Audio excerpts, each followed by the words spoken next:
It's that time again. Time for Shelve It or Shove It, the completely superficial way to pick books for your TBR based solely on their covers. I am your host, Daisy X Machina, formerly known as the Booktube Goddess, still the #1 drag queen booktuber on YouTube.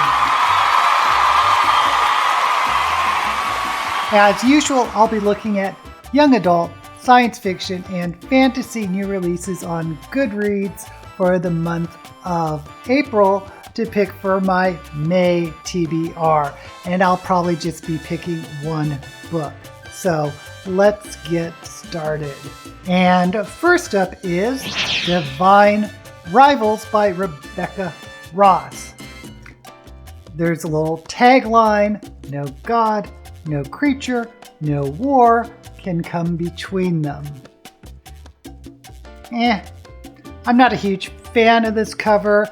I do like the D&R of Rivals. Look like, I'm assuming, an old typewriter.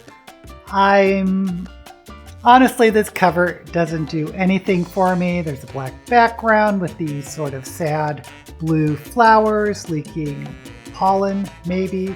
I'm assuming this is maybe a fantasy. I mean, the cover itself kind of looks like a thriller mystery cover, but the tagline, no god, no creature. I mean, this could be a horror. I don't know. I'm not a big fan of this cover. I'm going to have to shove it. Next up is Blood Debts by Terry J. Benton Walker.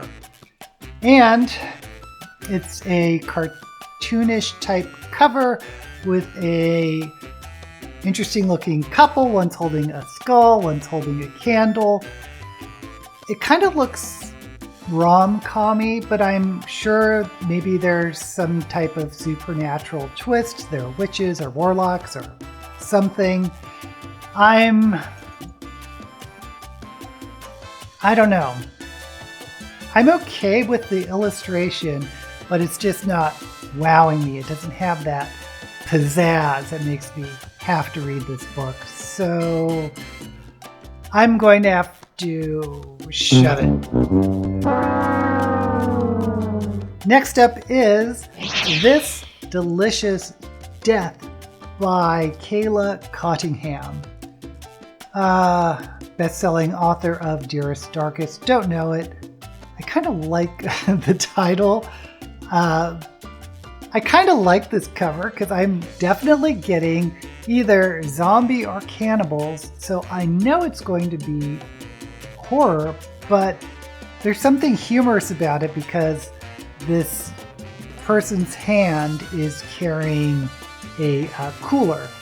So I'm kind of thinking that comedy horror may be having some sort of renaissance because of What We Do in the Shadows, that hilarious vampire spoof. I don't know. I'm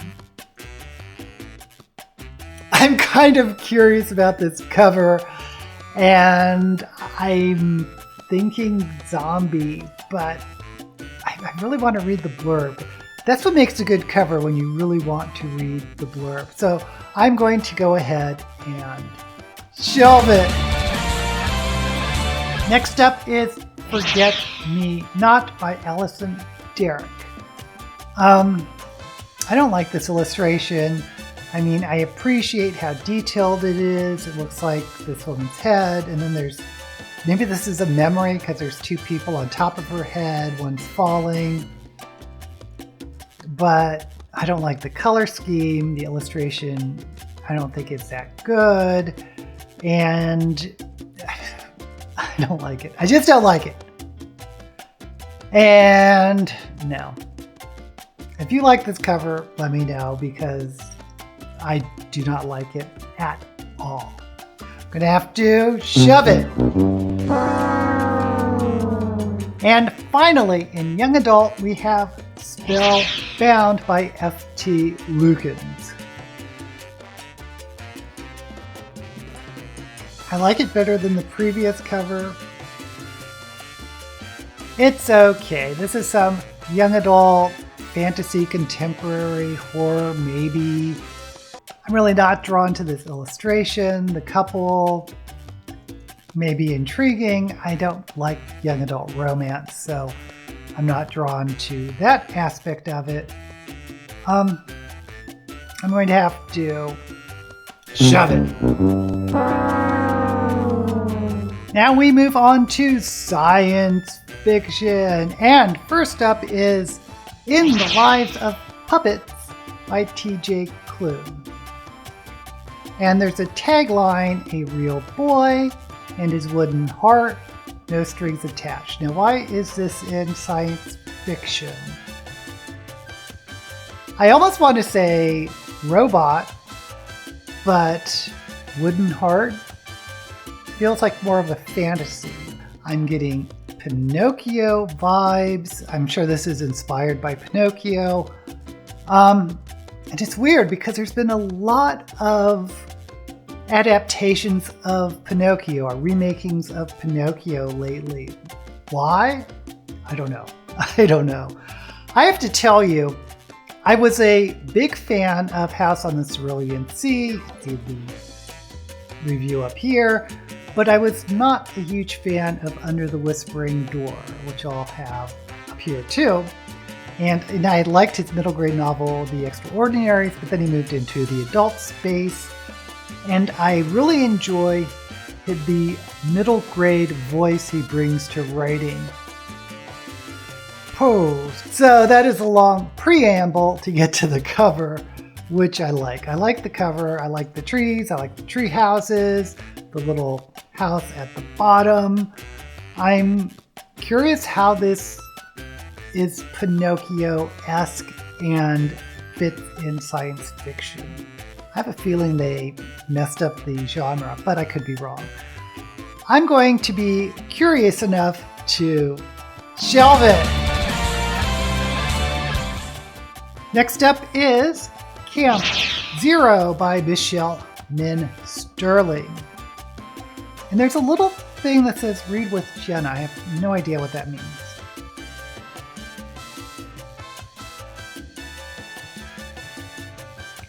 I'm not that drawn to this cover. There is this Asian woman, I believe her face says Camp Zero over it.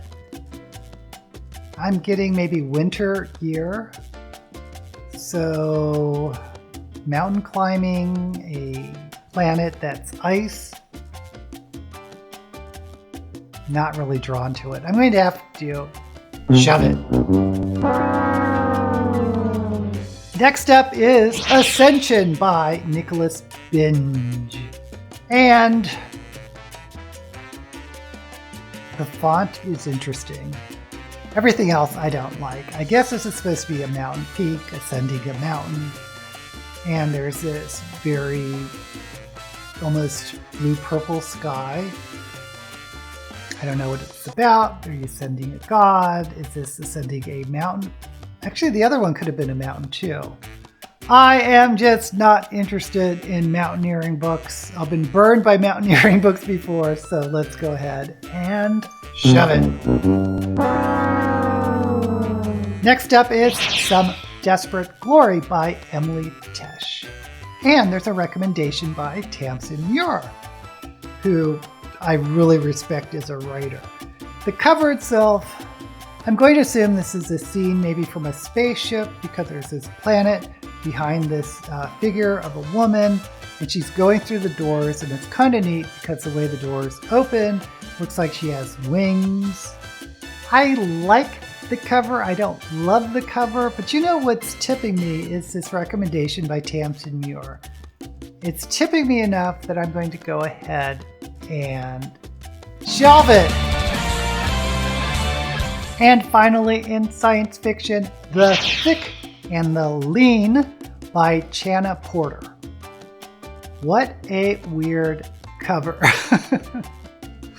There's this woman made up of fruit. All I can think of, this is going to be very psychedelic, experimental writing. What the plot could be about, no idea. All I know is it's science fiction. I like this image. I actually do like the image on the cover, but it's too confusing for me. I'm going to go ahead and have to shove it.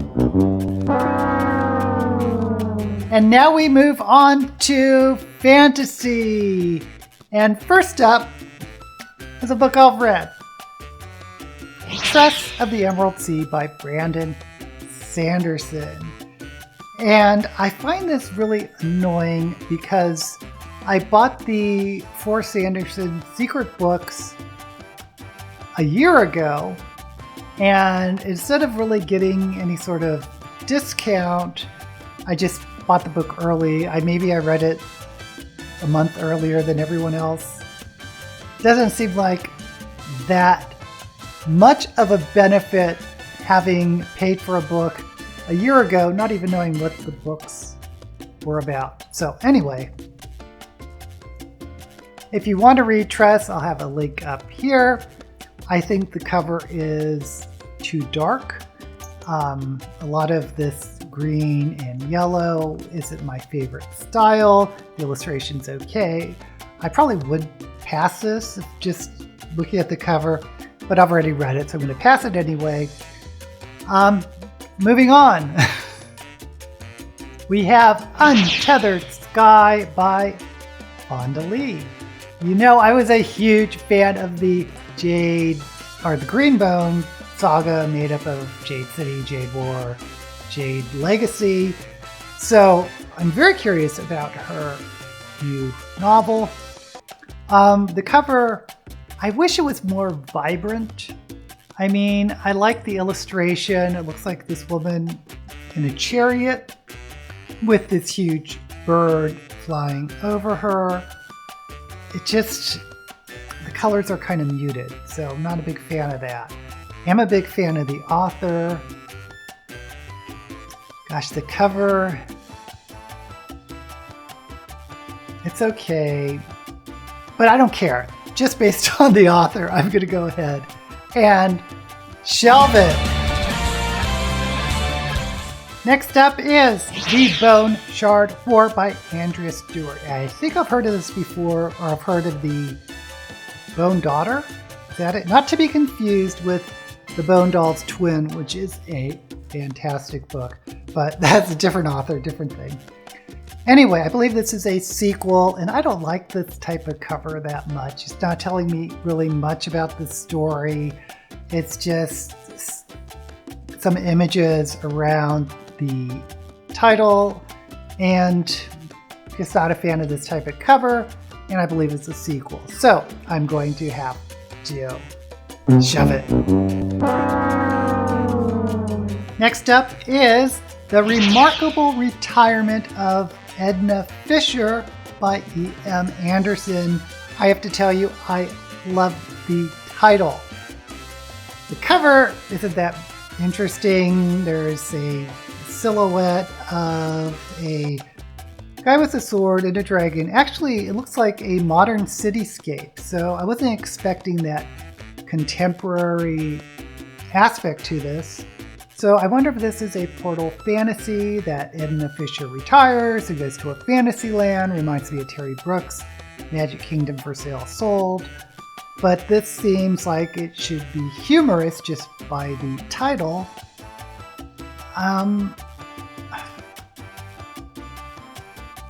That said, I'm still not a big fan of this cover. I don't know this author, and I've just recently read a couple of humorous fantasies, so I'm not really jonesing for a humorous fantasy.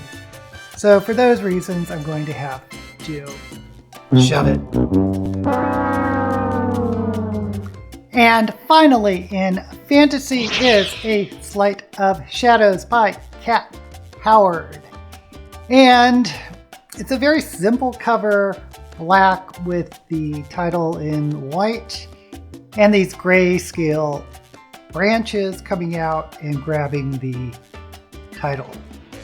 It does have a recommendation by Neil Gaiman, which is great. I'm not even sure of what type of book this is. Is it contemporary? Is it horror? Because Goodreads puts horror either in science fiction or fantasy, which I'm not a fan of. I wish they would have its own category, but I don't think there's that many horror releases that they can do that. Anyway, it's too simple. I don't know what's going on in this story just by the cover, so I'm going to have to shove it. So it looks like we've shelved 4 books. 1 young adult, This Delicious Death by Kayla Cottingham, and 2 science fiction books, In the Lives of Puppets by TJ Klune, and Some Desperate Glory by Emily Tesh. And there's 1 fantasy, Untethered Sky by Fonda Lee. So of these 4 shelved books, I'm going to pick 1 to put into my TBR for May. And this is a hard one. I am very curious about This Delicious Death. I just think it could be very interesting, a funny horror. The Lives of Puppets, I'm not that excited about, simply because I did not care for Under the Whispering Door, TJ Klune's last adult book, but the one before that I really did like. The cover itself is pretty striking. Actually, the TJ Klune cover pops out of all these 4. The colors, the saturation, the brightness, Some Desperate Glory, and Untethered Sky. They're kind of dull in comparison to the other 2 covers.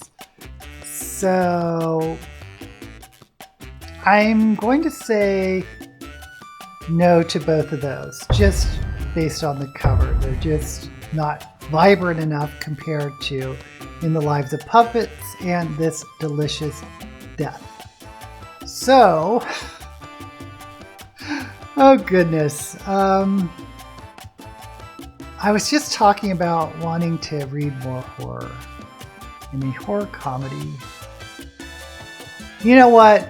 I know a lot of people are going to read In the Lives of Puppets, and I'm going to probably see a bunch of reviews of people that I respect their opinion on.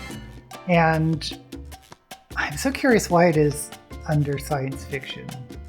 Anyway, I'm going to go with the young adult. I'm going to go with the young adult horror. This Delicious Death by Kayla Cottingham. Am I crazy? Am I going to regret this? I don't know. I don't know. But let's go ahead and read the blurb and find out what I am getting myself into.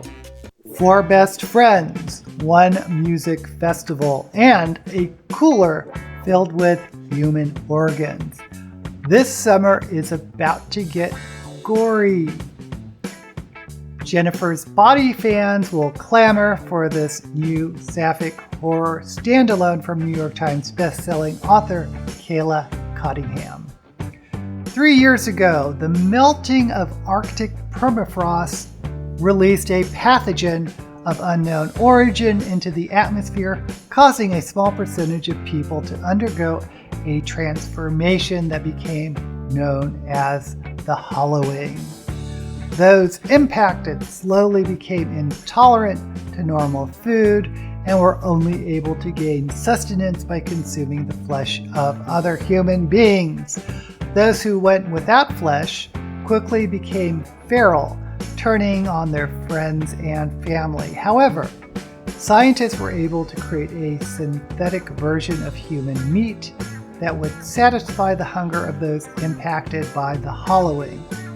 As a result, humanity slowly began to return to normal, albeit with lasting fear and distrust for the people they'll pejoratively dubbed ghouls.